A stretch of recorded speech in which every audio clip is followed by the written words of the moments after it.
Parashat Vayakhel Pekudé. Moïse convoqua toute la communauté des enfants d'Israël et leur dit : voici les choses que l'Éternel a ordonné d'observer.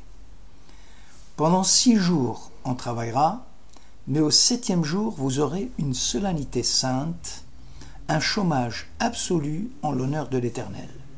Quiconque travaillera en ce jour sera mis à mort. Exode 35. Le sujet principal de Vayakhel est l'édification du tabernacle. Toutefois, la paracha traite en préambule le problème du Shabbat. Y a-t-il vraiment une corrélation entre le temple et Shabbat ? Rashi répond à cette question dans une perspective halachique propre à la loi juive. Shabbat est prioritaire, dit-il, et ne peut être transgressé sous prétexte de construction du tabernacle. Sfat Emet explique que Shabbat relève exceptionnellement d'un amour inconditionnel. Pour saisir l'impertinence de cette remarque, il est à rappeler les paroles des sages dans Yalkut Tehillim. 3 choses furent données à Israël sans condition. Eretz Israël, le temple et le royaume de David. Aussi, le livre de la loi et l'alliance accordés à Aaron furent accordés sans condition aucune. Posons-nous la question. D'où savons-nous que Eretz Israël est soumise à une condition ? Il est dit dans l'Écriture, Deutéronome 11, « Prenez garde que votre cœur ne cède à la séduction, que vous ne deveniez infidèles. La colère du Seigneur s'allumerait contre vous, et il défendrait au ciel de répandre la pluie, et vous disparaîtriez bientôt du bon pays que l'Éternel vous destine. » Comment savoir que le sanctuaire aussi est soumis à condition ? Selon l'Écriture, Roi 1, chapitre 6, « Cette maison que tu édifies, j'y résiderai si tu te conformes à mes lois, si tu obéis à mes statuts, si tu as soin d'observer et de suivre tous mes commandements. Alors j'accomplirai en ta faveur la promesse que j'ai faite à David ton père. Dans le cas contraire, cette maison placée à un si haut rang ne produira plus chez tout venant que stupeur et raillerie. Enfin, où fait-on mention dans l'Écriture que le royaume de David aussi est soumis à condition ? Selon les psaumes 132 et 89, « Si tes fils gardent mon pacte, que si les enfants abandonnent ma loi et refusent de suivre mes statuts, je châtierai leur rébellion avec une verge. » La seule chose qui n'est pas signalée comme subordonnée à condition, c'est la Torah, comme il est mentionné dans le Deutéronome 33, verset 4. C'est pour nous qu'il dicta une doctrine à Moïse, elle restera l'héritage de la communauté de Jacob. Il en va de même pour l'alliance d'Aaron. Nombre, chapitre 18. Lui et sa postérité après lui, possédant comme gage d'alliance le sacerdoce à perpétuité. Les 3 premiers présents sont soumis à condition. Ceci s'applique à partir du moment où Israël reste fidèle à la foi en Dieu. Dans le cas contraire, les dons seront repris. Le cadeau est fonction du niveau spirituel et moral du receveur. Il perdurera tout le temps que le receveur conservera le rang moral qui était le sien au moment où le présent lui fut donné. Les 2 derniers dons, la Torah et le sacerdoce, sont octroyés d'une manière inconditionnelle. La Torah appartient en fait à toute la communauté d'Israël et la prêtrise est le lot des descendants d'Aaron, et cela sans condition. Qu'appelle-t-on amour inconditionnel ? On appelle amour inconditionnel dans le sens d'un attachement désintéressé et profond à quelque valeur. l'affection qui est donnée d'une manière absolue et sans restriction. L'amour de Dieu que Dieu accorde à Israël, par le biais de la Torah et de la prêtrise, constitue une source ininterrompue de bienfaits sous forme de présents octroyés par Dieu à l'être aimé, à Israël et à la tribu de Lévi.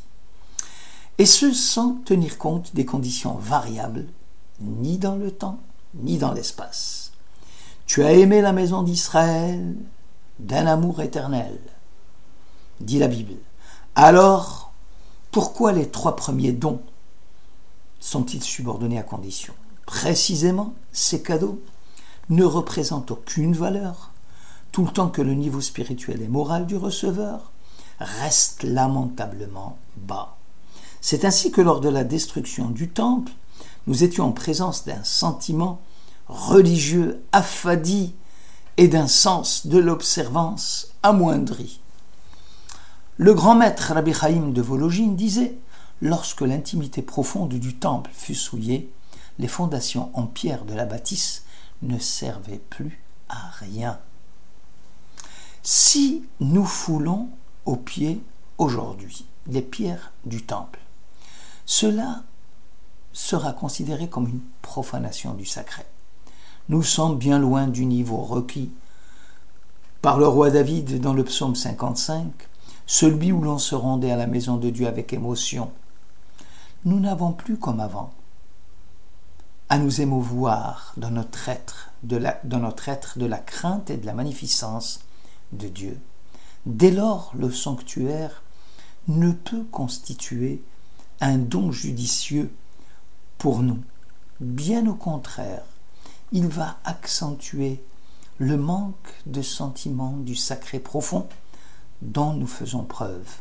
Aussi l'existence même du temple serait préjudiciable pour nous, car elle viendrait à plaider en notre défaveur. La Torah, par contre, est un présent inestimable et inconditionnel, parce qu'elle est l'héritage de toute la communauté de Jacob. Et cela d'une manière éternelle. Dieu, Israël et la Torah forment une unité. Rabbeinu Bechaye, dans son commentaire sur le Lévitique 26, écrit « Voici la Torah, vezot ha-Torah ». Cela signifie que la Torah ne cessera jamais d'habiter ce peuple, malgré les vicissitudes de l'exil, selon la parole de l'Écriture, prophète Isaïe 55. « Quant à moi, dit l'Éternel, voici quel est mon pacte avec eux. Mon inspiration qui repose sur toi, et les paroles que j'ai mises dans ta bouche, elles ne doivent point s'écarter de ta bouche, ni de la bouche de tes enfants, ni de celle de tes petits-enfants, soit à présent, soit dans les temps futurs. » Le traité Kiddushin 30b relève que même le mauvais penchant appelé dans le Talmud un vaurien peut se neutraliser complètement par l'étude de la Torah. J'ai créé le mauvais penchant, mais j'ai créé la Torah qui sera son antidote. Le traité Sanhédrin 91b mentionne le nom de Rav Yehoshua, que s'abstenir d'enseigner une loi à son élève revient à lui voler son héritage ancestral. Voilà une appréciation très forte, car la Torah est l'héritage de tout Israël sans exception. Quiconque la garderait pour lui seul, ne serait-ce qu'en partie, commet une grave transgression. Le Midrash Sifri rapporte que même si un individu d'Israël a étudié la Torah, puis s'en est éloigné, qu'il n'ait jamais honte de revenir, car l'héritage de son père l'attend, et c'est au royaume de son père qu'il revient. Le Shabbat, comme la Torah, est un legs irrévocable, quand bien même Israël transgresserait les lois du Shabbat, celui-ci, dans son essence même, resterait invariable. C'est une sanctification céleste qui ne peut être atteinte par une souillure quelconque. C'est un repos qui n'est soumis à aucune condition de quelque nature que ce soit.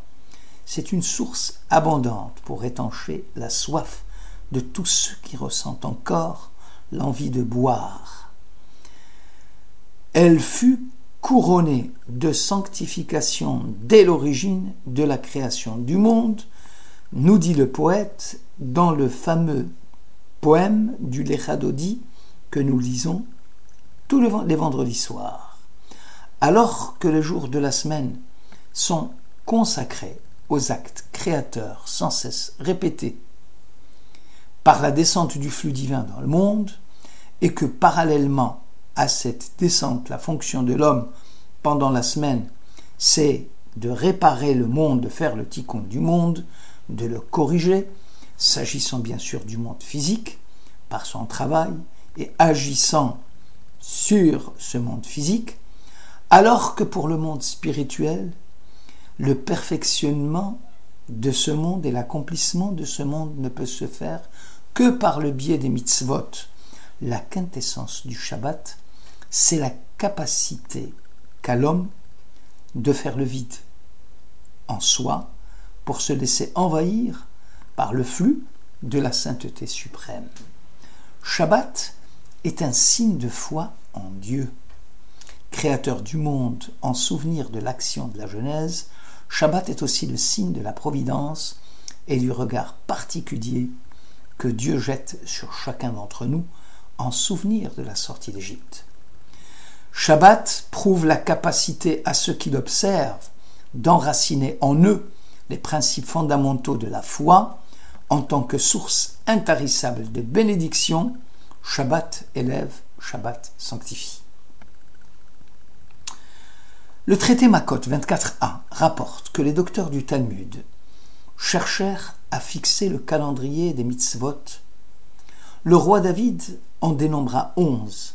Le prophète Micha en a trouvé 3. Le prophète Isaïe les réduisit à 2. Et enfin le prophète Habakkuk, chapitre 2, verset 4, en a établi un seul principe de base. Tzaddik be'emunato ichye, le juste vivra par sa ferme loyauté à Dieu, par sa foi. Pourquoi chercher à réduire les 613 mitzvot à un nombre très restreint de commandements? Rachi explique que dans les temps anciens, les gens étaient des hommes pieux et justes, pouvant accepter avec joie et facilité le joug des mitzvot. De nos jours, il y a un sentiment de relâchement religieux. Et si l'on devait observer l'ensemble des 613 mitzvot, pratiquement, aucun homme ne pourrait se prévaloir d'en être le maître. C'est à la suite de cette baisse sensible du spirituel que les sages ont défini un cadre restreint de mitzvot devant lequel les individus devront désormais consacrer l'essentiel de leurs efforts, comme la consécration d'un lieu appelé le sanctuaire, espace réservé exclusivement à la providence, alors qu'auparavant, les manifestations du divin occupaient tous les espaces disponibles. L'appauvrissement du phénomène religieux et son corollaire, le manque d'attachement à la transcendance, vont faire que seule une partie des mitzvot pourra désormais être observée scrupuleusement pour chercher la proximité de Dieu. La foi est un don du ciel inconditionnel, indépendante du temps et de l'espace. Le sentiment de religiosité qui caractérise Israël est l'expression de sainteté qui se cache dans le cœur de chaque juif. La foi, la émouna, est un acte de la personne tout entière, de son esprit, de sa volonté, de son cœur. La foi est précédée par la crainte, par des actes d'étonnement à l'égard des choses que nous appréhendons sans pouvoir les comprendre. Israël vit des grandes œuvres accomplies par le Seigneur, dit l'Exode, le peuple craignit le Seigneur et ils crurent en Dieu. La terre d'Israël est subordonnée à condition. Dans la liturgie synagogale, on peut y dire « Nous avons été exilés de notre pays suite à nos péchés. Nous ne pouvons plus accomplir nos devoirs dans le lieu que tu t'es choisi à cause de la main de l'ennemi. main qu'il a portée contre ton sanctuaire. Il en va de même du royaume de David, lequel nous a été repris. La destruction du premier temple entraîna la réduction de l'éclat de la sainteté dans le second temple. Aujourd'hui, nos yeux ne sont tournés que vers ce rouleau de la loi qui ne dépend ni de l'espace ni du temps. La Torah, dans ses divers modes d'expression, est la manifestation concentrée de la sagesse de Dieu. C'est un des aspects de l'essence du divin.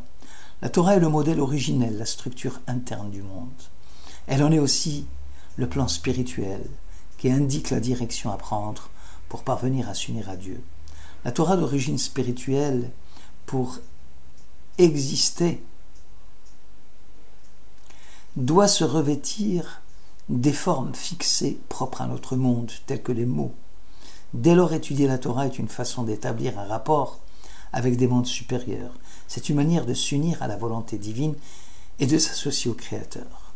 Ce qu'il faut savoir, c'est que la Torah s'adresse à des hommes qui vivent dans ce bas monde et doit donc traiter de leurs besoins les plus réels. C'est en reliant les actions de l'homme dans le monde de la matière au monde divin que la Torah permet d'établir avec ce monde le rapport le plus simple, le plus direct. Pour avoir accepté la Torah, les Juifs s'obligèrent à devenir des prêtres, non dans un lieu précis, ni dans un temps déterminé, mais tout au long de leur vie. Shabbat Shalom.